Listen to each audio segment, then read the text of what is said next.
this is James Lindsay, and you are listening to New Discourses Bullets. I give these a short bullet point style summary of a single topic that I think you need to understand. I try to keep it tight, and so we're going to dive right in yet again and talk about queer theory. What is queer theory? I'm going to give maybe a little bit of a non-standard presentation, as what I tend to do, but I want you to understand kind of straightforwardly what it is. Queer theory, I think, should be called Queer Marxism. It is a Marxist theory of the normal, but we'll come back to that. It is, in fact, a theory that was born out of sex-positive radical feminism combined with postmodern and post-structural analyses of categories and ideas and meaning in the 1980s going into the 1990s. The first paper in queer theory is considered to be Gail Rubin's Thinking Sex from 1984. On the New Discourses podcast, I did a 3-podcast series reading through the entirety of that paper, so you can go check that out.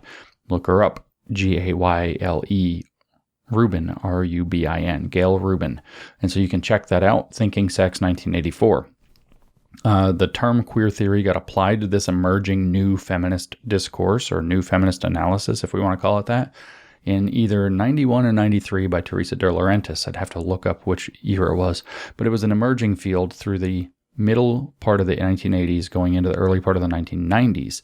What it has to be understood as, no other way to put it, as it is a theory that exists in order to oppose the normal.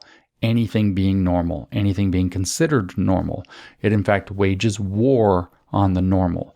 And it centers that war through identity politics, through defining what you would call an oppositional identity. In the words of David Halperin, a leading queer theorist, as a matter of fact, one of the most influential, in a book he wrote in 1995 called Saint Foucault, referring to Michel Foucault and the influence of his work, he describes this in terms of homosexuality, but he brings the loop around to the word queer to describe what he means. And what he says is that queer is an identity without an essence. In other words, it's an identity that resists an essence. It is an identity that is oppositional to any stable identity. In other words, it is an identity that is at war with the normal. Here's what Halperin writes in Saint Foucault in 1995. He says, in order to reverse the discourses of contemporary homophobia, it is not enough to attempt simply to reclaim and transvalue homosexuality. The most radical reversal of homophobic discourses consists not in asserting with the Gay Liberation Front of 1968 that gay is good, on analogy with black is beautiful, but in assuming and empowering a marginal positionality. Not in rehabilitating an already demarcated, if devalued identity, but in taking advantage of the purely oppositional location homosexuality has been made to occupy by the logic of the supplement and by the phantasmic character of homophobic discourse. So what is he saying? He says we're going to occupy the position, he's for homosexuality, but it ends in queer. We're going to occupy the position of queerness as a wholly oppositional, marginal positionality and empower it as such. Is that we're going to empower it as that which opposes. That's what he says. By taking advantage, he says, of the purely oppositional location. And then it's not their fault that homosexuality has been made to occupy. And they're going to do so by the logic of the supplement. In other words, heterosexual and homosexual are supplementary ideas. You can't understand one without the other. That's a central claim in queer theory that I don't know if it's even true. The homosexual, in scare quotes, he says, quote, the homosexual, constituted by that discourse is, as we have seen, an impossibly contradictory creature, not a natural reality, but a phantasmic projection. See, you're not born that way. When you're politically queer or the homosexual, you are not a natural reality, but a phantasmic projection, an incoherent construction that functions to stabilize and to consolidate the cultural meaning of heterosexuality by encapsulating everything that is other than or different from it. So the homosexual is everything not heterosexual. And so he's claiming that the homosexual or the queer, it's always the queer, this is what queer theory is all about, is incoherent construction that functions to stabilize and consolidate the cultural meaning of its opposite, heterosexuality. And it does that. It encapsulates and stabilizes heterosexuality by being everything else. Queer is everything that is other or different from heterosexuality. The homosexual, he says, is defined by negation and opposition as everything the heterosexual is not. In other words, he's saying, what is homosexual or what is queer? Not heterosexual. Everything not heterosexual. In short, quote, the homosexual is an identity without an essence. So that's where that famous line comes from. To shift the position of the quote, homosexual from that of object to subject, hey, look, it's a Marxist theory, is therefore to make available to lesbians and gay men a new kind of sexual identity, one characterized by its lack of clear definitional content. The homosexual subject can now claim an identity without an essence. To do so is to reverse the logic of the supplement and to make use of the vacancy left by the evacuation of the contradictory and incoherent definitional content of, quote, the homosexual, in order to take up instead a position that is, and always had been, defined wholly relationally by its distance to and difference from the normative. In other words, it's that which is thrown out of what is considered normative. It is in opposition to the normal. Homosexual identity can now be constituted not substantively, but oppositionally, not by what it is, but by where it is and how it operates. In other words, outside of the normal. Those who knowingly occupy, and this is the key for queer politics and queer theory, or aka queer Marxism, those who knowingly occupy such a marginal location, who assume a de-essentialized identity that is purely positional, meaning excluded from normal, that is purely positional in character, are properly speaking not gay, but, and in italics, queer. That's what queer theory is. It is the absolute opposition to, rejection of, and Marxist critique of by the existence of something outside of it, and positionally opposition to it, the normal. So this is a neo-Marxist theory of normalcy. You have people who have given themselves the privilege of designating themselves normal. They've created a kind of cultural property called normalcy that gives them certain benefits and privileges in society, and they exclude the abnormals or the queer.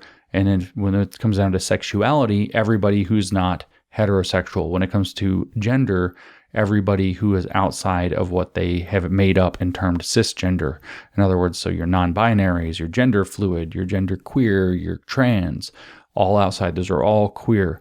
So there's a war, a stratification of society between people who designated themselves normal and the people they designate as abnormal or queer or freaks or perverts. And that's upheld by cis heteronormativity and norms and expectations, or normativity, around the idea of sex, gender, sexuality. Also, health status, mental health status included. In other words, there is a theory that society was structured by people who gave themselves access to being normal. They declared themselves normal, said, we get to be normal, and nobody else is normal, and they created a structure of how society operates, an operating principle for society that structures the privileged versus the oppressed in that circumstance. Well, technically, it privileges some of them, and they maintain their privilege. They have to oppress everybody else in an act of often not even intentional, but sometimes intentional oppression of all things not normal, so as to exclude and marginalize them, and by making them queer. So queer theory exists to seize the meaning of the word queer, put positive identification in it, in the act of opposing the normal itself. What makes queer a positive is that it challenges anything being normal. It does its activism by what it calls queering, which is done by complicating something. In other words, what is a woman? We don't know what a woman is because sometimes men are women now under trans ideology. Therefore, the concept of woman is complicated, and it takes a queer theorist to be able to tell when somebody is truly a woman, whether they happen to be biologically male or female. What this does, what queering or complicating does, as the form of challenging the hierarchy of normalcy that queer theory exists to challenge, is that it erases the meaning of the categories, whether it's man and woman, whether it's gay and straight, etc., by opposing any potential conceptual solidity of them. This fits in a broader picture. It's not just Marxist, but neo-Marxist of what neo-Marxism is all about, because neo-Marxism is in general a war against stability. That's what the neo-Marxists realized in the 60s. Economic stability prevented the working class from coming together and having a revolution. So since there's no revolution coming from stable people, when we shift into identity politics, into the excluded minorities of race, sex, gender, sexuality, and so on, the outsiders, and whatever that Herbert Marcuse was talking about in the 60s as the shift to a new proletariat, we're now going to wage against stability in terms of everything else, in terms of identity. So you're going to use sex and gender and sexuality and health statuses, including mental health status, as tools to break down stability. That's the point of a critical theory, is to make sure the people infected by it are not stable. In other words, that they're mentally ill. This is what Herbert Marcuse means in an essay on liberation from 1969 by having the new idea sink down into the level of the very biology in the first chapter, which he titles Biological Foundation for Socialism. So queer theory is a war on individual, personal, psychological, social, and familial stability to create queer activists who are opposed to any such stability. I would say on principle, but it's not even quite on principle. It's more like by negative definition.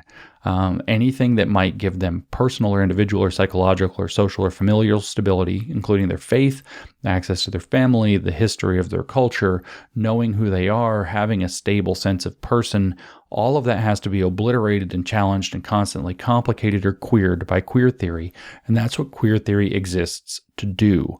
That's what queer theory is. It is a neo-Marxist or Marxist theory against normalcy as a form of cultural property that, like Karl Marx said in the Communist Manifesto about private property, must be abolished. And it abolishes it through conceptually watering down categories so that they lose their meaning. They lose any conceptual solidity. You can't understand what they actually are anymore. So that we can't answer questions like what is a woman, because some men are women. We can't answer a question like what is straight, because sometimes maybe straight people have sex with somebody of the same sex, but they still consider themselves straight. And so it requires a queer theorist as a power broker to step in and tell you when is somebody's personal claim about being a man or a woman or straight or gay or whatever authentic and in line with the theory that opposes the normal as a fundamental program. Its goal then is to introduce queer ideas and queer living, not LGBT identities, not stable ones, certainly. It opposes stable identities,